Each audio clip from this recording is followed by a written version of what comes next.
আজকে আমাদের recipe chicken biryani. তার জন্য চালটা ভিজিয়ে নেব, জলে ভিজিয়ে। আমাদের সিদ্ধ হয়ে গেছে, তুলে নেব। বন্ধুরা, আজকে এই বিরিয়ানি হচ্ছে চিকেন বিরিয়ানি। এই ডিমটা ছাড়িয়ে নেব।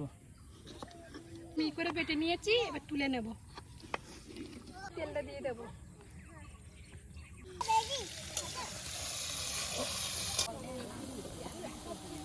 এবার তুলে নেব।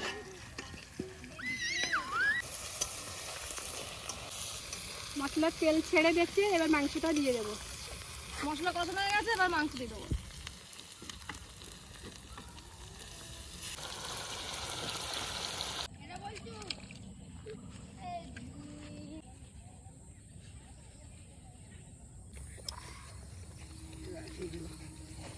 কুকুরগুলো পা করে ডাকিয়ে দিয়েছে।